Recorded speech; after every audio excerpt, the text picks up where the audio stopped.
Fascinated with a piece of video. It's just like, it's just this one scene, but I'm manipulating the scene, and I become so fascinated with it, I lose myself. Time and just I gets forget that she's in the house or anything's going on. It's like, I mean, the dog would be like, you know, I'm ready to go out now. I'll be like, no, wait. I can't tear myself away from it, you know. Which is pretty awesome to have that. You know, now everybody's talking about, well, it's COVID and I can't go out and do the things I used to do. And me and Trish are like, we're having a great time, you know. We have things to do, and we just become so involved in them that we don't, we're no longer involved with whatever's going on in the world very much. We're generally so busy through the warmer part of the year with all the things there are to do. When winter gets here, Maine winter to us it's like, this is wonderful. We love to be out in it, first off, and you have to embrace the cold here. You have to figure out how to love it. But it's to have all that time that there's nothing drawing you away, that you have to be doing something else. We look so forward to our winters, and then this year, I mean, I would give anything for COVID not to be, part of our world. Mm-hmm. But for us personally, this year, it's been kind of like an extension of our winter joy into the pleasant meteorological aspects of summer in Maine. Yeah, it's been that way for us. Yeah. And we've loved it. Yep.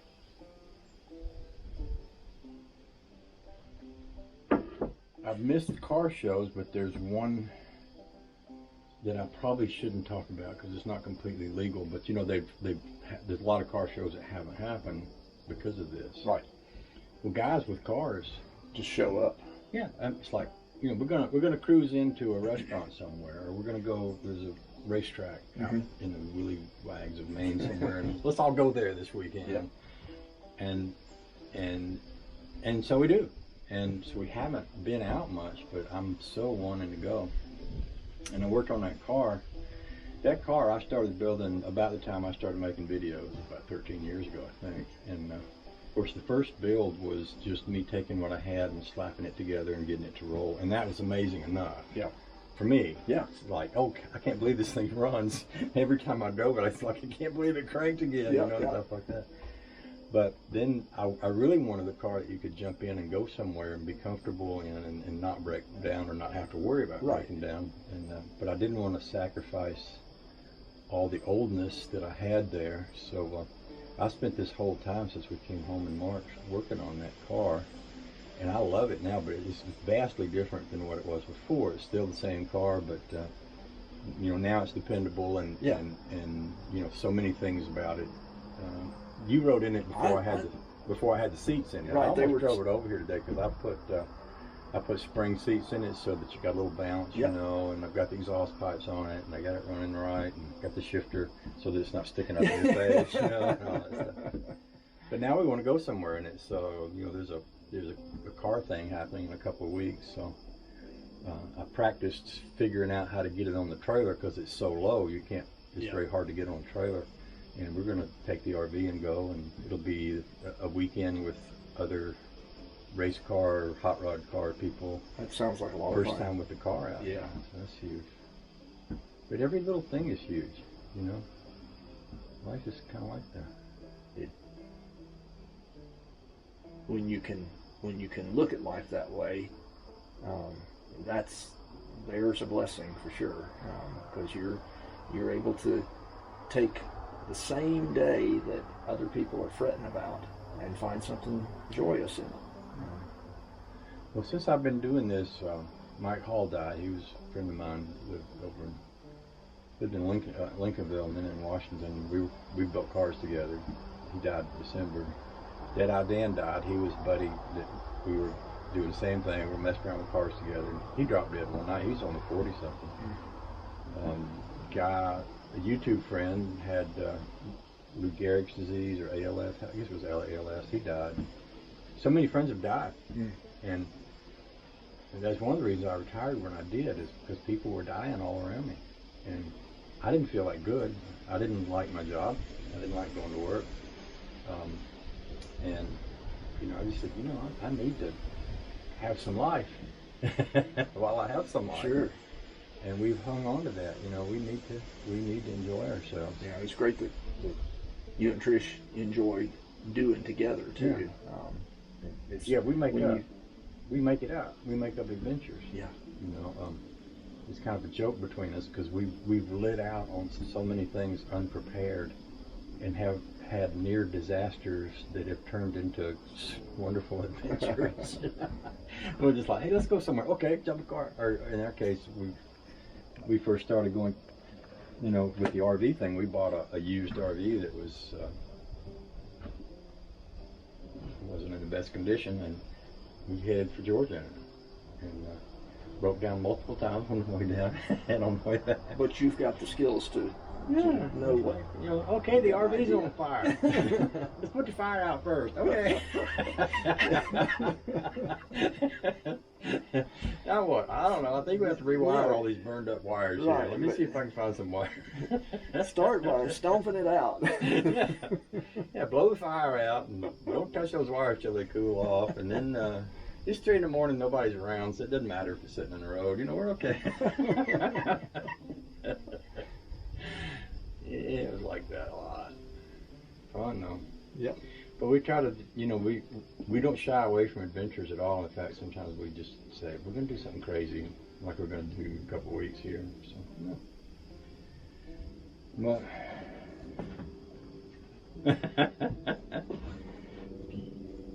you have many things. My thinking is you're probably much more cultured than I am. I don't know about that. I sense that. I don't know if it's true or not. Because I mean, you grew up in a world of culture. Well, I grew up with an artist for a father, and our family business we built around his artwork, and so that has given me the opportunity to meet a lot of folks over the years. We were in Gatlinburg, Tennessee, and 10 million people a year coming to the area. So I grew up with people of all persuasions coming to visit the mountains. So I ran into a lot of different folks, and through his art and the business, had a lot of opportunities to meet people and do interesting things. But as far as me being a more cultured man, I wouldn't go that far. I think I would, but we'll leave it at that. We don't have to argue about it. I may be cultured like yogurt is. Huh? I said I may be cultured like yogurt is. Cultured like yogurt.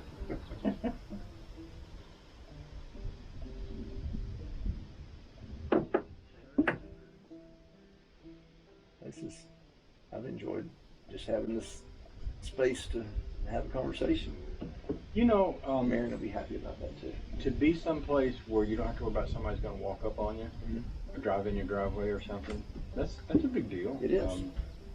We're close. I mean, Beth's is just right. You know, less than half a mile away, but and we'll hear the vehicles now and then, especially in the winter times. Everything's quiet and you hear the plow go by. But there's enough foliage that kind of muffles things. Yeah.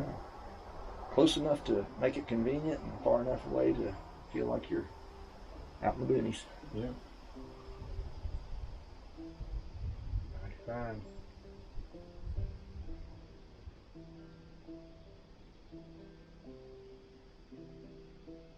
So you've got an Owl's Head sweatshirt on. That's a great place down there, isn't it? I consider that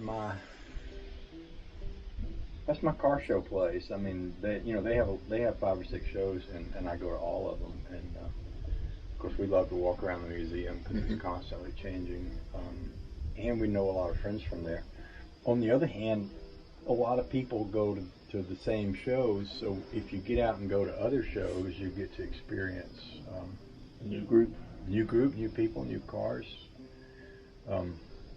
I'm very interested in the drag races that they have up at Winterport. They had planned a big fall blowout and they had canceled it because of COVID. And then a lot of people went anyway, which I didn't know about. I knew about the original show and I was going to go, and then I was disappointed and I didn't go. And then I saw pictures popping up on Facebook where guys showed up anyway, and they were out there drag racing. So it's not gated. You could just drive up. I don't know what the deal is, but Okay. all I know is I've they seen were the there. signs for the drag strip Yeah. on both sides because you can get to it from two different ways. Yeah. But I've never driven down there. I'm usually on the way someplace when I pass that. Well, I want to run my car down a drag strip. Just to I know it. I'll just wind her up, burn the tires, and I feel like I got a motor that won't blow up, and all that stuff. And they were out there. They were out there in cars like mine. I mean, fenderless old, 20s and 30s cars. Yeah. With old motors in them. And I was thinking, yeah, that's where I want to be, and that's what I want to do. So I missed that. What's the story on the Chelsea Fire Department? Well, Did you? I don't know. I mean, that was the door. That was how the door was painted. Well, it was a fire truck. Okay. The guy I bought it from told me it was made out of a fire truck, and when I sanded the door, that Chelsea #1 was on the door. Huh. And so I called Stan Silva up, and he repainted Was able to that. repaint it? Okay. And I've contacted Chelsea, Maine, and Chelsea, Massachusetts, and neither one of them says that they had a fire truck. Well, it was actually a '47 Ford, and it was probably just a big, 1-ton, what they would have called a 1-ton truck back in the day, which was a lot more than 1 ton. Right. And they probably just threw fire equipment and hoses and ladders on it. Yeah. And, First response. called it a fire truck. Yeah. But I can't find who had it.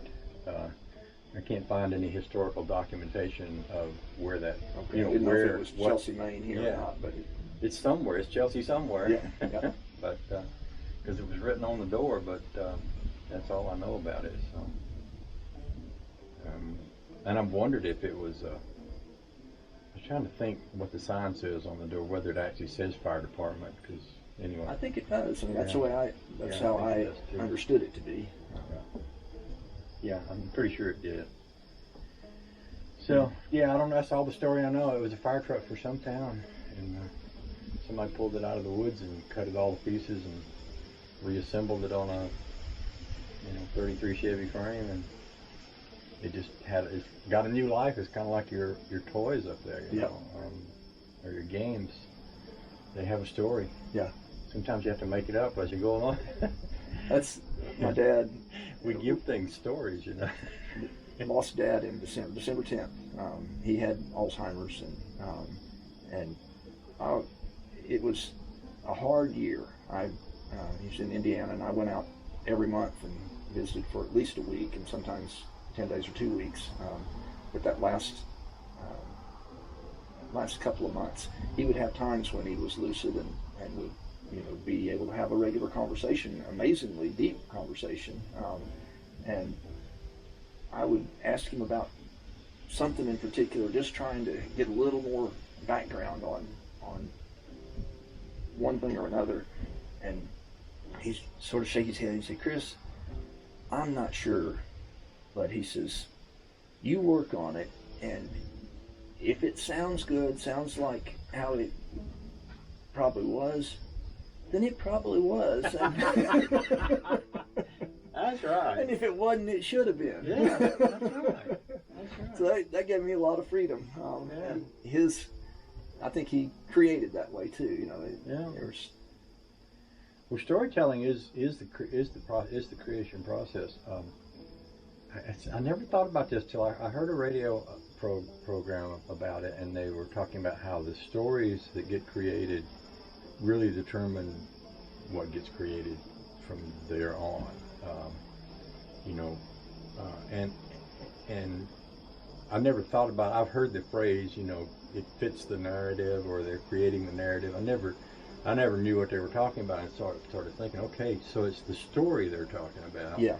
It's the story you tell about what's happening right now that makes it either what it is or what it isn't, or what you want it to be or what you don't want it to be. So, there are people who are actively involved in trying to control the narrative, right, so that they can tell their story and have it mean what they want it to mean. But it also, it's also like you say, take a piece of wood, and it used to be a tree, but then it was a tool, and now it's neglected. Yeah. And it's kind of like the process of a human life. You're nothing, and then you're born, and then things happen, and then you're dead, or you're not dead, but Right. There's that time out there. when you're an old man and you still got stuff you can share with somebody. And these old tools are that way. You know, You have an opportunity to either tell the stories that happened or make them up. Make them up and tell them, or whatever, you know. I like giving things stories, you know. Make them up if you have to. Yep. And not a thing wrong with that, as long as it's not, there's no maliciousness or nobody's getting hurt in the process, not misleading someone. Yeah. It's like my pulling your leg story. Crab trap was pulling my That's leg. pretty good. That's pretty good. You had me on that one. I was wondering what had a hold of your leg there. It flowed a little smoother when I was writing it. That's when you see, when I write, I can take 15 minutes to work out the details of a 3-minute story. When you're telling it, you got to figure out how to keep running your words together and make something work. I admire a good storyteller. My dad was a good storyteller. He had a lot of experiences he could draw on, and he could go into local dialects and accents that embellished on it and made it even more fun. I pretty much skip right over that.